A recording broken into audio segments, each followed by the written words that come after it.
good evening and welcome back to Knowledgeist. Do subscribe to Knowledgeist. Next, Reserve Bank of India decides not to activate counter cyclical capital buffer.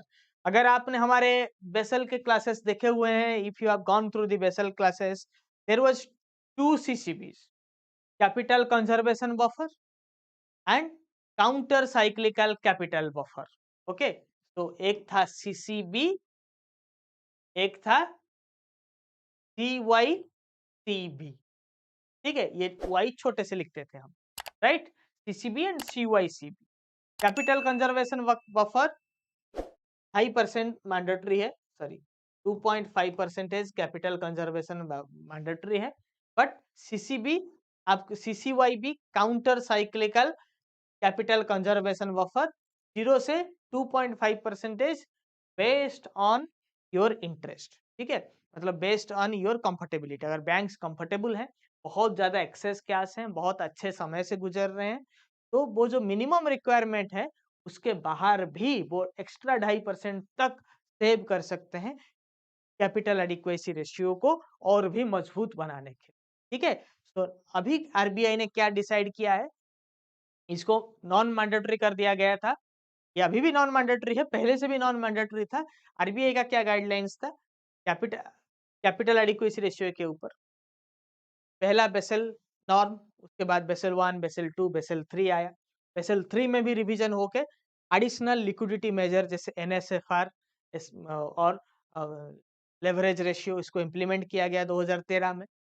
के बाद sorry 2000 जब basal 3 आया उसमें feel किया गया कि एक एडिशनल बफर, एक एडिशनल कुशन भी होना चाहिए जो 11.5 इंडिया में और 10.5 ग्लोबली रिक्वायरमेंट्स हैं कैपिटल एडिक्वेसी रेशियो के ऊपर, उसके ऊपर भी. अगर बहुत एक्सेस अगर आप कैपिटल को कंजर्व कर दोगे तो बैंक डूब जाएंगे, लोन नहीं दे पाएंगे, के हाथों में एक्सेस कैश नहीं रहेगा. They will not be able to freely remit thing freely to investment and transactions. So now it has been decided that the counter cyclical capital buffer should be no more in use. ठीक है, अभी के लिए उसको deactivate कर दिया गया है. You are getting it? कहीं पे डाउट है? आज बहुत ज्यादा बेसल रिलेटेड चीजों के बारे में बात हो रहा है, तो मैं आपसे एक्सपेक्ट करूंगा कि आप रात को बेसल वाला क्लास एप्लीकेशन में कवर कर लीजिए. Okay, you got it? यहां तक किसी को कंफ्यूजन है? यहां तक किसी को कंफ्यूजन है? ठीक है, ठीक है. कैपिटल टीयर 1 जैसे बेसल में क्या, बेसल का क्या नियम है मेरे दोस्तों? टीयर 1 में आपको 5.5 इंडिया में, ठीक है, 5.5.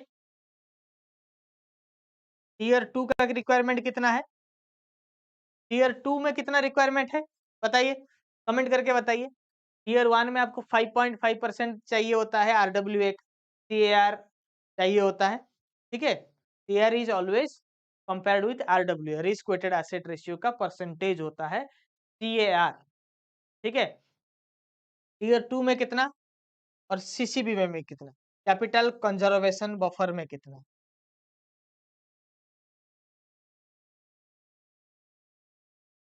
फाइव 5.5 हो गया, 7, 8, तो 3.5.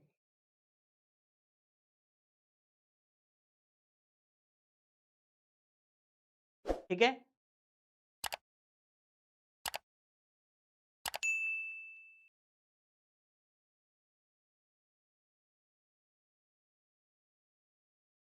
Capital conservation buffer sound counter cyclical.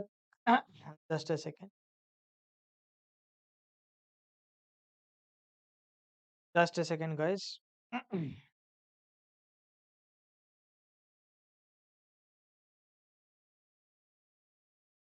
Sorry, additional tier 1 है उसमें, sorry tier 1 5.5. Okay, sorry, tier 1 5.5, 81. Additional tier 1 1.5, tier 2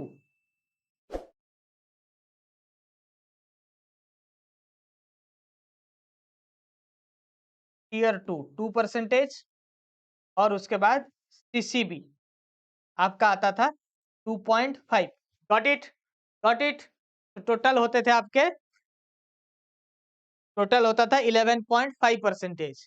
tier 1 में टोटल 7%, टीयर 2 में 2, और ये 7 जो है इसमें 5.5 इंडिया में है, ग्लोबली ये 4.5 है, राइट। तो इतना रिक्वायरमेंट था, और इसके बाद भी 11.5% कैपिटल सेव करने के बाद भी वो क्या बेसल नॉर्म्स क्या बोलता था, तो और 0 से 2.5% आपके अच्छे दिनों में सेव करने हैं, ठीक है, आपके अच्छे दिनों में और भी सेव करना है। Got it.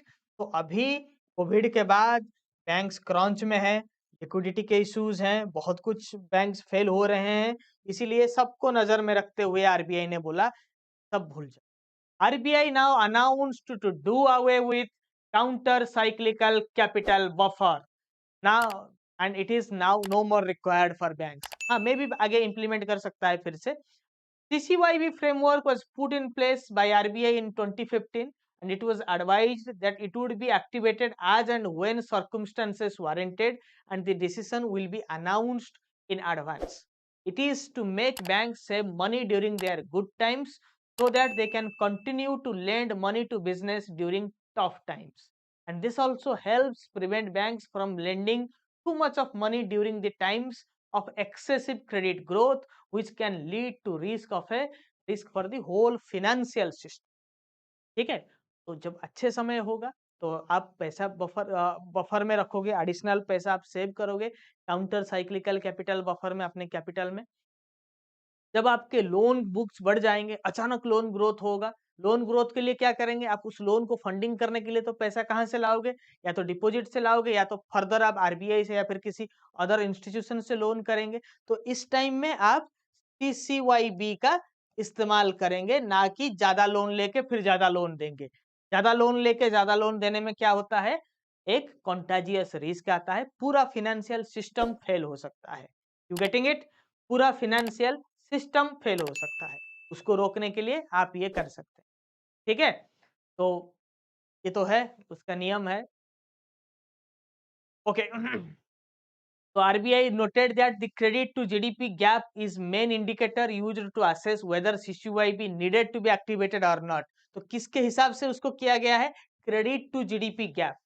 Credit to GDP gap को देखते हुए अभी सीसीवाईबी को एक्टिवेटेड ना करने के लिए आरबीआई ने नोट दिया है।